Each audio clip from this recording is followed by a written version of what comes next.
Hi, I'm Heather from here booktubes, and today is Low Angst, aka Insta Love, aka, as my friend Izzy from Happy for Now says, Instapot versus slow cooker romances. Now, when I say Insta Love or I say Low Angst, I don't mean that they met 30 minutes ago and they're saying I love you. That annoys me. I'm like, you met today, doesn't count. But I mean, over the pages of the book, you're not spending 400 pages to get to a couple, right? They're going to be a couple earlier in the book. Maybe they have issues to overcome. Maybe they are just growing together. Maybe it follows pretty accurately how a relationship grows, but you're not waiting forever for them to be a couple. I also kind of don't care how quickly we get to the smut. I don't mind when it's in the first 50 pages. I also don't mind if it takes a little while, but emotionally, I want them to be making progress at the beginning. I want to meet the love interest in the first chapter. I want progress being made on this relationship. So I cannot stand when the angst is something that they're gonna fix in the book. It's a happily ever after. They're going to fix this. They're going to overcome this. They're going to change their mind. Why do we have to drag it out for 400 pages? Especially when it's something stupid, like one of them is not telling the other one the truth. Or one of them's just like, my heart, I have to protect it. You're going to overcome it in the book. So we have to make it last for hundreds and hundreds of pages? No! So yeah, this is the opposite of that. That is what I love. If you don't know me, hi, I'm Heather. 98% of the books I talk about could go in this video, but these are the ones that I picked. If you want romance recommendations, I give a ton. So subscribe if you want that, because a bunch of you aren't subscribed, so fix that. First one is Catching Him, which is How to Catch an Alpha, #1 by Aurora Reynolds. This was the first book that I ever read by her. All of her books are pretty low angst. Even if they have an angsty element, it still gets resolved fairly quickly. And very alpha, very over the top. This one is such a fun meet cute. He moves in, I believe. She already lived there, and her cat escapes and goes in his open window. So she, at nighttime, and so she follows this cat in her underwear. It's a tank top and stuff, or a t-shirt or something, whatever. She was getting ready for bed, and the cat escaped. So she climbs in this guy's window, and he pulls a gun on her, and is like, why are you in my house? And then sees, okay, you're not robbing me or anything. But it was just what is happening? And that happens so early on in the book, and then they're just a couple. They don't break up, they don't take forever. He's like, you're my girl. And it's just a book about a couple, and it was glorious. It was one of the first ones that I read like that, where you weren't reading about two people who wanted to be a couple but are going to take forever to get there. You're actually reading about a couple. You read from where they meet to them dating and progressing and escalating, just like you do in real life. And I loved it. And there is a romantic suspense element, but is a smaller thread throughout the book. I feel like this mostly focuses on the couple. So if you love reading about day-to-day couple cute little conversations, this is going to be great. If you are there for the plot, maybe not the one for you. Then I have Axel in Heaven. This is Summer Boyfriend #2 by Francesca, Penn. This one is a fake dating while on vacation romance. So she is on vacation where her ex-fiance is marrying her nemesis, and she was unaware of it, but her friends booked their tickets under a wedding discount. So she's at the resort and she sees them, her ex, walking on the beach, and she's like, oh my God. And so she sees this guy, it's like Thor, coming out of the water, and she walks up to him and is like, hey, will you be my fake boyfriend? Mind you, this happens on like the very first page. And I was just like, yes, we're not gonna take forever. And them being on vacation is actually a pretty small part of the book. So a lot of times, let's say that the whole book takes place on your 1 week in Hawaii. It's like so angsty, even if you're banging. It's so angsty because it's just like, oh, in 3 days, we're not going to see each other anymore. In 2 days, we're not going to see each other anymore. That's not what this one really is like. So the vacation is the beginning, and he does such a great job of playing her boyfriend. Like, it's so good. And then they go their separate ways. She had a work meeting and stuff, like she couldn't stay longer, yada, yada, yada. And they don't give each other their information. And he knew her name, but he had the wrong spelling, I do believe. And so he couldn't find her online. Then he eventually finds her online. And he's like a CEO and has a client who wants to invest or wants to buy his business, or he wants to buy his business, something like that. But he's like a family guy. So he doesn't want to give it to just a single guy. And so he finds her and he's like, hey, can you be my fake girlfriend now? And so she does that, and there's lots of stuff. And then there is a trigger warning for if this would bother you. The hero, there's an attempted sexual assault on him, and then the heroine saves him, and then the hero gets therapy in the book, which I love.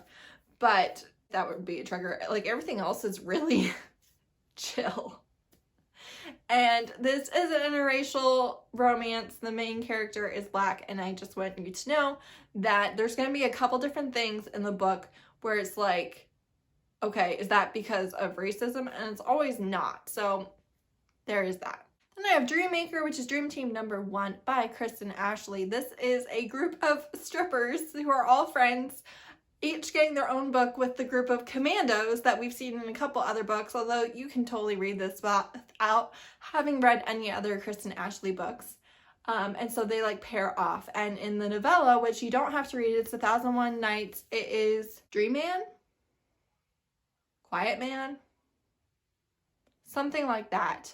You see their friend kind of being like, okay, she'll be perfect for you, you'll be perfect for her, and she like matches all the couples. And of course they don't act on it, but they do it in their individual books. So this particular main character, her family has kind of been screwing her over, and her brother is like, hey, I need you to get this package for me. And she's just like, this is shady, this is not good, but she does it anyways. And at the same time, she's like going on this date with this commando guy, and he's like, yeah, no, you're not going. And she's like, yeah, I am. And he's like, no, you're not. So he ends up like going with her, and of course the romantic suspense drama ensues. It doesn't work out. She gets attacked after the fact. He has to save her. They're working together to try and keep her brother from ruining her life because he was an idiot. But at the same time, like, we get our date right away. We get things moving right away. And yes, they have fights along the way where it's like, I'm done with you. But in reality, that's short on page, and so there's just not a lot of angst. And it's really fun, super entertaining romantic suspense. Then I have Bad Billionaire. This is Bad Billionaire number 1 by Kriss. This is one where technically they aren't a couple for like a couple of years, but it's actually a very short period in the book. So he is a mechanic, criminal person, and he's like a getaway driver, and he ends up getting caught, and she's like his hot neighbor that he's been really into but hasn't wanted to drag her down, and she's something or other. She's like a graphic designer and is getting paid crap for it. He trying to sneak back home, and the police have already been to his apartment and have already been to her apartment and asked her if she has seen him, and she like lets him into her apartment. They have like one night, and then he goes to jail or prison or something or other for a couple of years. And he told her, he's like, don't wait for me. I'm not going to date you. I don't want you to put your life on hold for me to be gone for a couple of years. Don't do it. This is not a thing. This is just one night. But also, like, he loves her. So then he gets out of prison, and right before he gets out of prison, he inherits like $1 billion. He gets out of prison, he looks her up. She's not dating anybody, hasn't dated anybody, and they move along quickly. There is romantic suspense in this also. I think she gets kidnapped or something. It was so much fun watching this getaway driver, mechanic, criminal get $1 billion, be phenomenal, and just like crushing people with his money in like the best way possible, and like going from t-shirts to suits and stuff. I mean, it was a dirty billionaire. It was beautiful. It was so much fun. And I have Lured, which is Team Zero #1 by Rena Kent. This is technically just a little bit cheating because they don't technically get their happily ever after in this book. They kind of get it in like the second book, which is about like a new generation. It's kind of odd. But this guy is a sociopath in like the literal sense. And she recognizes that in him in like the very first chapter. And they just like start going at it. And I was like, oh, all right. There is no angst in this book. And she's just like so attracted to how he thinks in his mind. Like she can recognize sociopaths somehow. There was something with like her dad taught her or something like that. I don't remember. But like she knows what he is and she's fascinated. And he is like, hello, little fly, welcome to my web, you know, that type of thing. And it was just so good. It was age gap. He was older. And it was all the dark romance without like super darkness that I love, because I do love sociopaths in fiction. They're so good. But then the entire premise is that Team Zero is a team of assassins, and they are addicted to a specific drug that like heightens their abilities and makes them controllable. And he's the doctor that invented it. So at the end of this first book, they're going to do something to her to force him to work on the drug. So they don't necessarily get their happily ever after in this book, but I love sociopaths, and a lot of times there's a lot of angst involved with that, and this one has no angst, so I mean, good stuff. Then lastly, I have Let Me Love You by McLean Brothers. McLean Brothers #1 by Alexandria House. If you have not read this book yet, I honestly don't know why. Like, I love this book so much. I love the whole series. I love Alexandria House. I just read the novella that's the sister because I put it off for forever because I didn't want it to be over. It was so good. I also didn't want this video to just be novellas, so I tried to make these full-length novels, but I tend to read shorter books anyways just because it keeps my attention. We keep on moving. It's beautiful. It's not so much stupid angst. But this one is a rapper. His name is Big South, and he makes a bad impression on our heroine. And she's like, all right, so I was a fan, but you are a jerk. And then he's like, no, like, I want you. I haven't wanted anything like I want you. And so he like really goes after her, and she gives him a run for his money, but not like a super long time.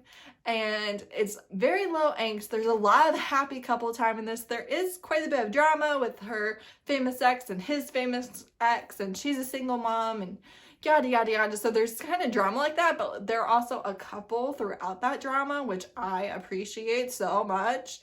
And they are the cutest freaking little peas. And his whole family is awesome. All of his brothers get their own book. His sister gets her own novella. It's just so good. It's so good. They worship the ground that their woman walks on and will do anything, are just so amazing. Each book is such a different setup, and their personalities are so different, and their issues are so different, even though they are a family.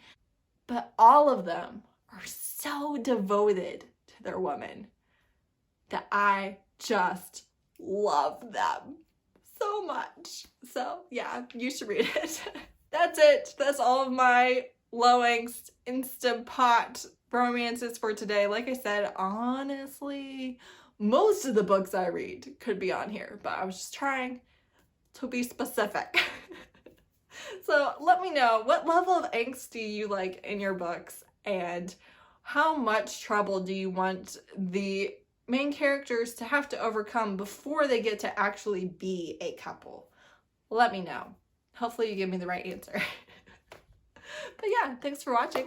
Bye.